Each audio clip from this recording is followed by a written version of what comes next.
everyone, welcome back to Story Behind the Story. I'm your host, Courtney Rowe, and today I'm joined by Angel, who did a story about language, and more specifically, the international students here at Northwest.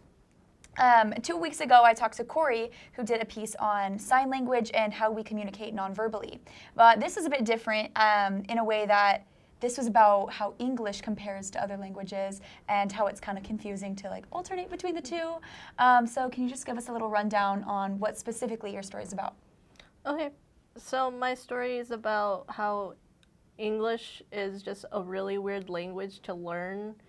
People across the United States use it in different ways, and that can be really confusing to international students who've learned it a certain way and come here and find out that people are using English in a very different way than what they learned. Yeah, it was very intriguing to like know that they use these proper like terms or proper grammar, and we as Americans who speak English on the daily, we don't use that proper grammar. So that was really interesting to learn that they learn it that way. I just thought that was interesting. What made you want to cover this topic to begin with? So October 16th is Dictionary Day, and this article comes out on October 17th, so I thought it would be interesting to look into how the use of English has evolved, especially with more use in social media and like slang words and that.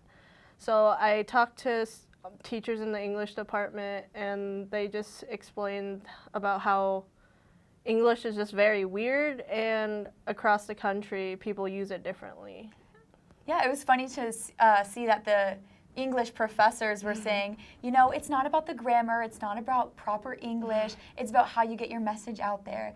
And on the contrary, the international students were saying, no, like learning the grammar and learning the proper terms and usage actually helps you understand the language even better. I just thought it was interesting, like that contradiction between the two, because these are English professors. So what was the most intriguing thing or the most interesting thing that you learned in one of your interviews with the international students?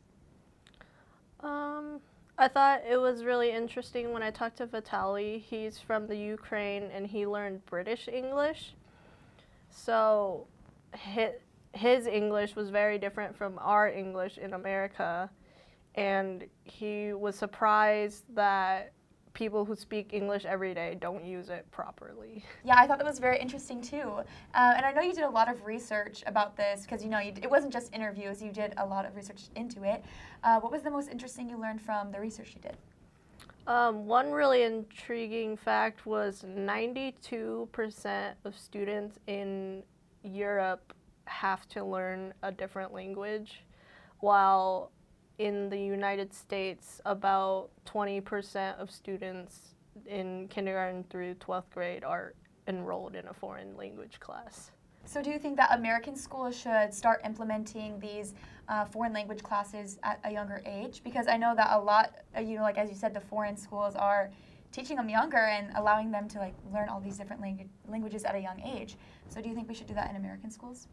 I think it should definitely be an option because like once we reach about 10 years old, our ability to learn a language greatly diminishes. Like we still can, it's just a lot harder.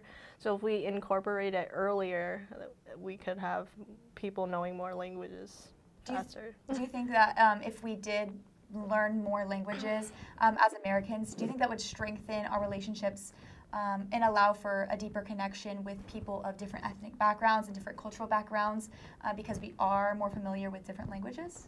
Yeah, definitely, because talking to someone in their native language is way more effective than translating it, because like through the translation, things don't always translate directly, and if they do, they don't mean the same things or don't mean anything at all. Yeah.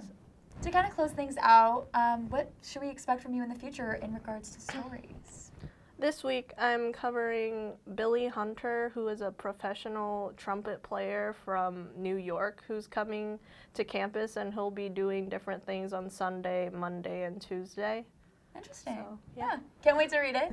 Thank you so much for joining me and talking with me today, and thank you guys so much for watching. I'll see you guys later.